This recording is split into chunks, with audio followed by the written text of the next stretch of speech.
Bulletin में सबसे पहले बात सुप्रीम समाअत की करेंगे। सुप्रीम कोर्ट आज जम्मू कश्मीर में पंडितों और सिखों के कत्लेआम मामले में दाखिल की गई अर्जी पर समाअत करेगा। जस्टिस BR गोई और जस्टिस CT रवि कुमार की बेंच अर्जी पर समाअत करेगी। ये अर्जी NGO वी द सिटीजन ने दाखिल की है। अर्जी में 1989 से 2003 तक कश्मीरी पंडितों और सिखों के कत्लेआम की तहकीकात के लिए SIT के कयाम की मांग की गई है।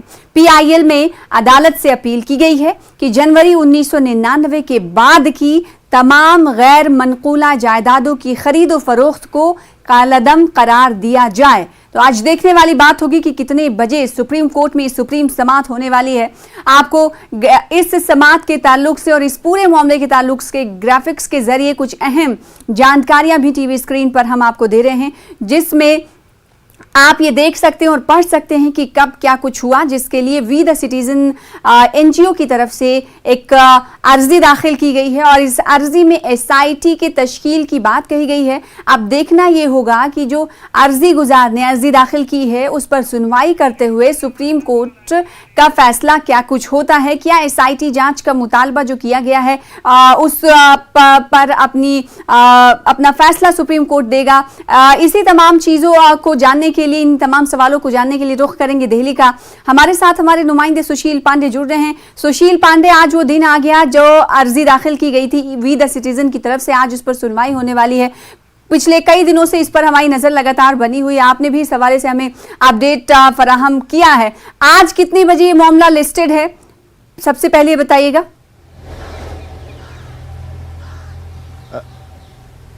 जी देखिए शना, आज इस पूरे मामले पर लगभग 12:30 बजे के आसपास देश की सबसे बड़ी अदालत पहली सुनवाई करेगी।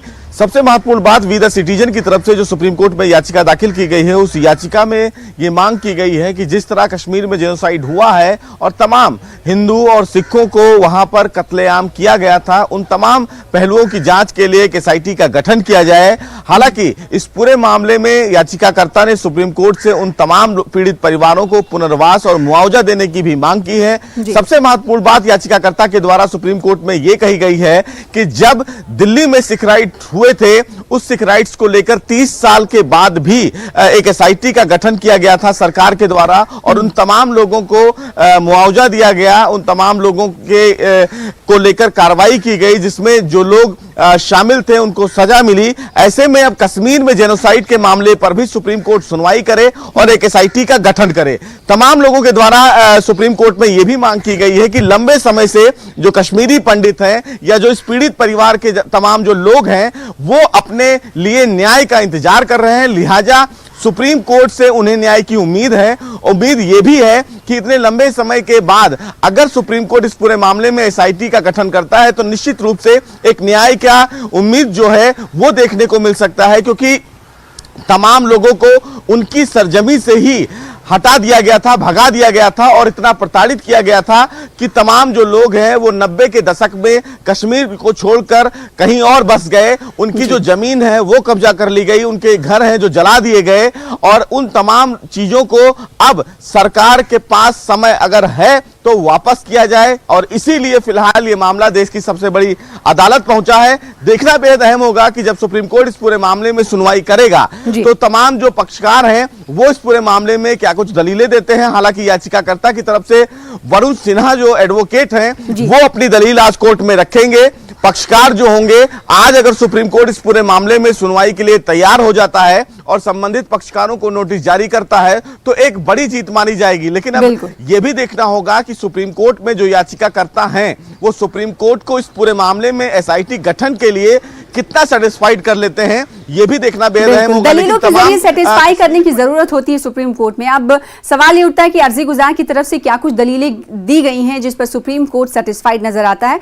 सबसे पहले जानना चाहेंगे, जैसे वी द सिटीजन NGO की तरफ से, सुशील आपको आवाज मेरी अगर मिल पा रही होगी, तो ये अर्जी दाखिल की गई है। वरुण सिन्हा आपने कहा कि उनकी तरफ से वकील मुतय्यन किए गए हैं जो आज इस पर दलीलें देंगे। अब सवाल ये उठता है कि दलीलों में जाहिर सी बात है दम होना चाहिए। आपकी अगर बात हुई हो वकील से तो उन्होंने क्या कहा है, वो कितने कॉन्फिडेंट नजर आ रहे हैं कि कुछ ना कुछ अच्छा फैसला आज उन तमाम लोगों के लिए आ जाएगा जिसकी लड़ाई लड़ने की कोशिशें की जा रही हैं?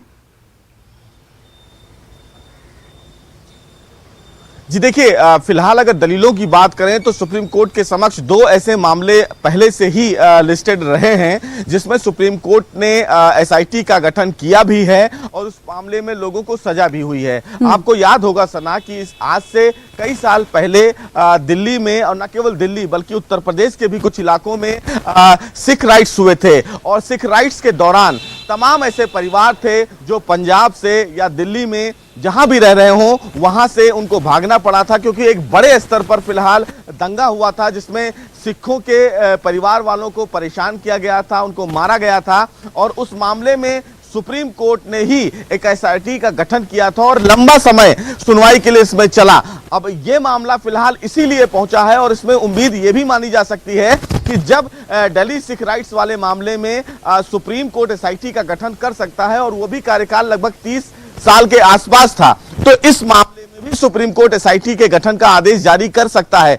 क्योंकि अगर पुराने मामले में जो दूसरा मामला था उसमें सुप्रीम कोर्ट इंटरवीन कर सकता है, तो ये कश्मीर से जुड़ा हुआ मामला है जिसमें कई हजार परिवार ऐसे हैं जो अपनी न्याय की उम्मीद सुप्रीम कोर्ट से मान रहे हैं। और न केवल सुप्रीम कोर्ट से बल्कि समय समय पर जितने भी सरकारी प्लेटफॉर्म हैं, तमाम पीड़ितों ने या तो ज्ञापन दिया है या फिर उन्होंने धरना प्रदर्शन किया है। सरकार से उन्होंने मांग की है कि लगातार उनको प्रताड़ित किया गया है। उनके जैसे तमाम परिवार के जो लोग हैं, पीड़ित परिवार हैं, जो 90 की दशक में उनको अपनी सरजमीन को छोड़कर कहीं और बसना पड़ा, ऐसे में उन्होंने अपने घर को छोड़ा, अपनी जमीन को छोड़ा जो उनकी जन्मभूमि थी। ऐसे में अब अगर सुप्रीम कोर्ट इस मामले में जांच के लिए कोई आदेश जारी करता है, जाहिर सी बात है तो उनके लिए बहुत बड़ी बात होगी। दो अहम बातें आपने कही, दो अहम बातों को मैं चाहती हूँ कि एक बार फिर से नाज़रीन के सामने दोहरा दिया जाए। सिख राइट्स का हवाला दिया जा रहा है और उससे उम्मीद भी बढ़ रही है। वहीं दूसरी तरफ ये भी तारीख गवाह है कि इस मामले में इससे पहले भी अर्जी दाखिल की गई थी जिस पर सुप्रीम कोर्ट ने